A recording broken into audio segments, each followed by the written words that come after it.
If you guys hear any noise, a tenant is vacuuming, so I'm sorry for that. But I do live in an apartment building, so it's inevitable when it comes to noise. But the first question with this minimalist Q&A is, a lot of minimalists see themselves as environmentalists as well. What do you think of that? I think, when you become a minimalist, you start to take other things into consideration other than yourself. I know in my case, when I started to become a minimalist many years ago, in the beginning it was just all about me. Towards the middle, I was like, all right, so if I don't purchase this, then I'm saving not just myself money, but I'm saving waste in the landfill. So I think it's a great thing. I think it's beautiful. I think even if you aren't a minimalist, I think we all should be keeping the environment in mind, because we only have one planet to live on and we treat it like absolute trash. And I think we need to start treating it with more respect before we have nowhere else to live. Do you regret becoming a minimalist in any way? Not at all. This lifestyle has changed my life completely. My mindset, everything. And I don't know where I would be if it wasn't for my younger self making the switch to this lifestyle. I value life experiences more than actual material items. And before, I was thinking that material items were gonna make me happy. They were just gonna make me, which is not true. The things that we own or the things that we wear does not make us who we are. It's a lot deeper than that. So I do not regret anything when it comes to adapting this lifestyle. I have made a few mistakes, in the beginning and even now. Mistakes are inevitable. That's how you grow. So yeah, I don't regret a damn thing when it comes to this lifestyle. Look at it as if I would have regretted a lot more if I didn't pick up this lifestyle, and understand that there's so much more to life than buying things.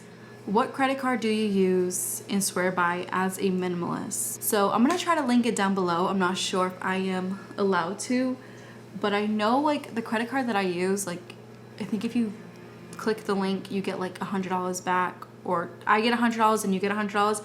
I'm not sure. I see other minimalist and financial YouTubers linking their credit cards. So I'm gonna try to link mine, but I use Chase Unlimited. I love it. I've had it since 2017. I have no complaints. The app is so simple to use. The cash back is amazing. I get cash back on every purchase, even when it comes to paying certain bills like subscriptions. If you pay your toll bill, I have a toll bill when I go back and forth to the city and outside the city, you could pay your bills with that and still get cash back. So I think it's 1.5% cash back. I usually wait until my cash back is at $100, and I'll either throw it to the credit card bill if I owe anything, or I will just throw it into savings. So I love that this card gives me cash back. I know this sounds sponsored, but I promise you guys it is not. This is just one of my favorite cards ever. This is actually the only credit card that I own. I do plan on getting one more, but that's not until the far future. And my credit score is phenomenal. I'm really, really close to 800 with my score.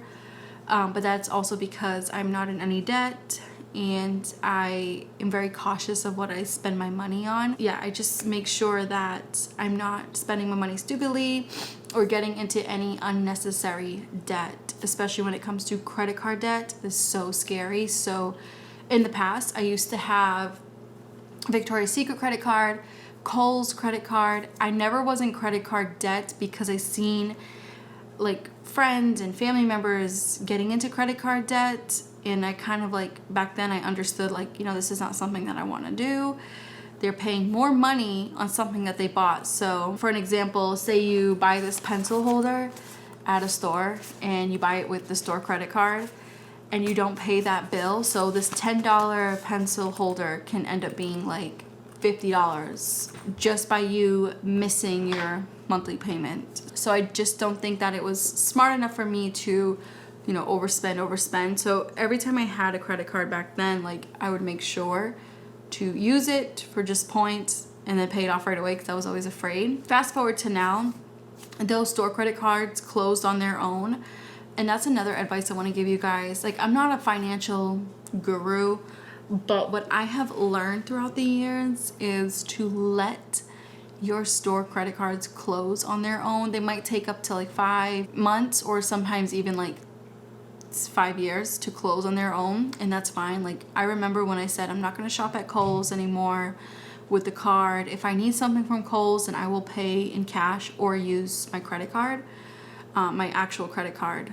So I don't need their Kohl's cash or their Kohl's points, because then it's just me buying more stuff in the store that I didn't need to get. So that's why I don't like store credit cards. The interest rate is insane.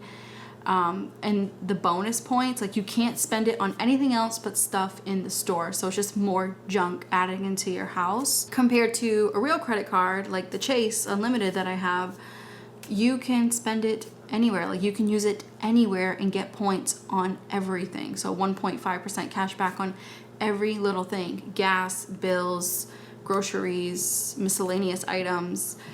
There's also other deals that you can get. Yeah, I know that was like a long answer. I'm very, very passionate about not getting store credit cards and getting a real credit card that you can benefit from, as long as you are smart with your money and your purchases. I also don't agree, like, when it comes to like, oh, credit cards are for everybody.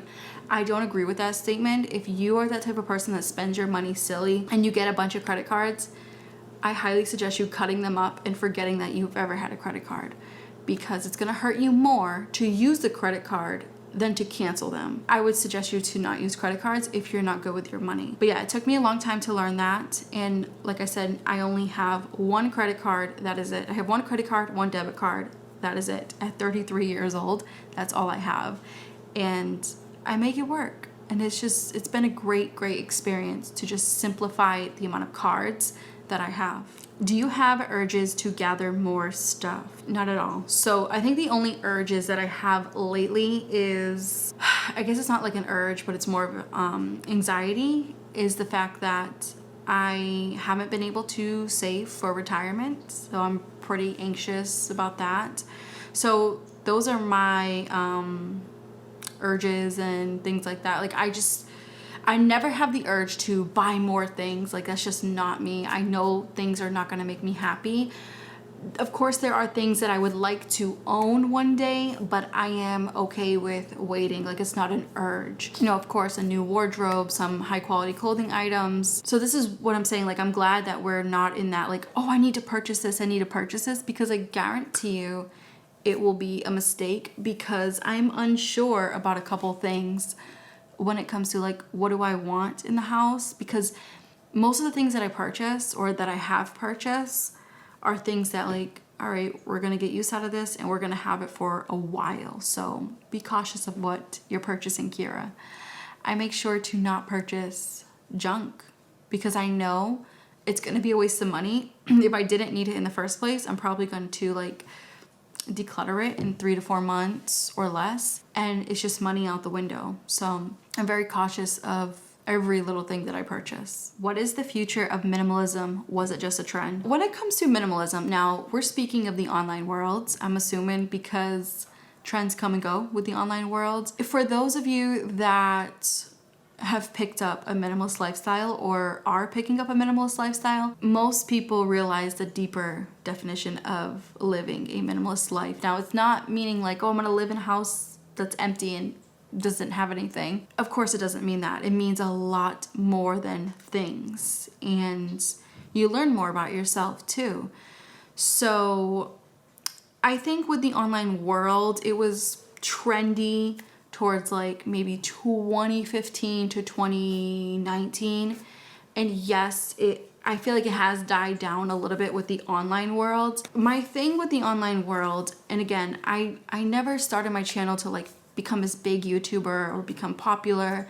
I think for a while I was feeling down about my channel. I was feeling like, oh, well, my videos are not doing well, this and that, and I talk to you guys about this. But now I kind of like sat down with myself this past year and was like, okay, I know why my videos are not like popping, like they're not on the trending page on YouTube. And it's not just me, it's the other minimalist community people as well, and financial people, like other creators I'm talking about. Financial YouTubers, minimalist YouTubers, or just content creators in general, like we're not doing this to be trendy.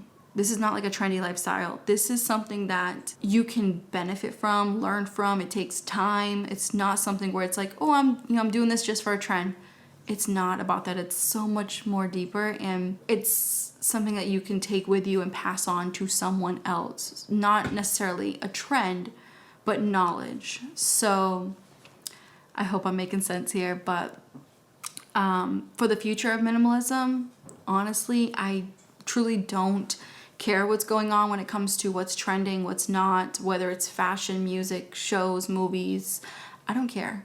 What I really care about is doing these type of videos to help anybody out there that needs it, to help anybody that wants to start a minimalist lifestyle or finds my videos relaxing when it comes to like having me on in the background while you're doing your bills and cooking dinner, instead of you being like constantly advertised to. And this is another reason why I stopped taking sponsorships and gifted products. Like I wanted my channel to be very genuine, and I wanted to be able to help you guys out in a way where it wasn't like, buy this, you know? So going back to the beginning of this question, the future of minimalism, I think it's still gonna keep growing. It's not gonna grow significantly like those other channels, like vlog channels and makeup channels and gamer channels. I don't see it like trending like that, but I do see it helping a lot of people as of right now and years to come.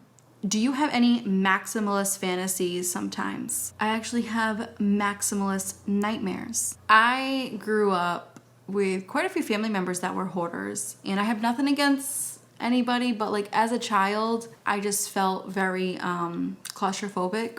Again, the house was like packed with things that people didn't use, but they wanted to keep for just in case moments. I've always been a neat person, needless to say. So when it comes to a maximalist, I've never had like fantasies about like collecting things like that. Don't get me wrong, I've had my fair share of like having more than 5 perfumes, more than 10 tank tops. I wasn't always a minimalist, but I was never like, oh, I need my room filled with so many things that I don't know what to do with it. Like I've always had like a nice, you know, pathway to walk in my room. I've always tried not to overdo it due to my childhood. So to answer this question a little bit more simplified, I don't have maximalist fantasies. I actually have nightmares of that and how I used to live. It was just insane on how many things family members would have an attic filled with things and they would never go up there. They'll just keep adding things. And as a kid, I just never understood why. But now I get it. It's a mix of scarcity mentality and also the I might need it one day mentality. So again, I'm not perfect, but I have learned from people around me and also from my own mistakes. When you started your minimalism journey, what was the hardest habit to change? So the hardest habit to change was, I know it's gonna sound so weird, but it's not necessarily like things that I own, but it's me talking too much. And this is something that I'm still working on, especially when it comes to talking to family members. I tend to talk a lot, and I think also that's because my circle is so small. Minimalism has not only taught me to live with less, but also zip my lip a little bit. It's like talk less. And I know that's gonna sound so weird because I talk to you guys a lot, but I have been making my videos quite shorter and I don't do vlogs anymore. I'm learning that privacy is more important sometimes than even money. I know that sounds nuts, but I have gone through a lot in my life, especially when it comes to people knowing too much about you and using it as ammo. So right now I'm still doing interviews with jobs and stuff. It's been pretty hard to find a job. I'm not gonna really get into it, but the one thing that I'm trying to keep in my head right when I walk in the door and walk out is like, don't talk too much about yourself. Don't talk too much. Just, you know, you're there to make money, not friends. So with me doing these interviews, I am just answering the questions that they say and then being quiet, like not going overboard, not having word vomit like I used to in the past. So I've learned a lot from my verbal mistakes, and I'm not doing that ever again. I think the most people are gonna, like when it comes to a job or any type of stranger, the most people will know about me is probably my name. That's about it. Because now I'm learning, like, you can't trust everybody, and you don't want to also talk people's ears off because not everybody wants to hear what you have to say, and that's okay. I'm learning that it's okay to not, word vomit.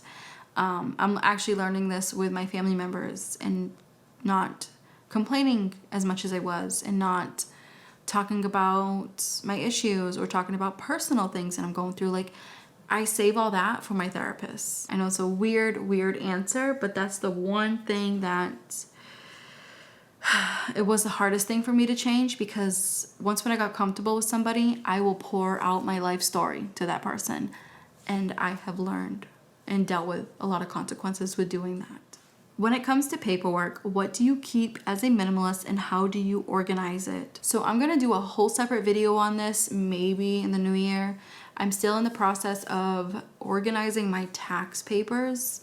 So I'm trying to figure out a method that works best for me. And especially with the other paper situations I have like a folder, like things are not as organized. So I wanted to answer this question just to give you guys a heads up that that video will come next year, when I figure out what method works best for me, and maybe it will work best for you. And I'm also trying to not keep random paper items that don't mean anything. So I'm trying to just keep important documents only, like taxes, birth certificate, title to my vehicle, social security card, like things like that. That's what I'm trying to keep. Milo's paperwork, all of his like health issues, I like to have that in a nice folder, because you never know. It's good to have all of that on hand. He's had quite a few health issues. So I want to make sure that I have the name of all the things that he went through. So anyways, all of this paperwork I'm talking about is in like this big folder, all messy. So I need to take time to go through it all. And when I do, I will do a video for you guys. Will you do a minimalist vlog ever again? Unfortunately, I will not. The other day I was thinking of like selling my vlog camera, because I have realized that, one, I haven't picked up that camera in like almost a year. But I've realized that I'm better off just doing helpful videos and not random vlogs. I know they were comfy. I know a lot of you guys enjoyed hearing me chit chat about certain things, but maybe I can keep the chit chat stuff within these minimalist Q&As. I want to not confuse the algorithm, and also I want to be able to help people. And that's kind of like how I fell out of love with Instagram. I felt like my Instagram was just about me, and it was just a little too personal. I felt like I don't know, I just feel like my presence online should be more helpful. And I know some people are not going to agree with that, and that's okay. We can agree to disagree. But as of right now, I feel like the best thing that I can do for this channel, and also my sanity, is to just make content that I truly love.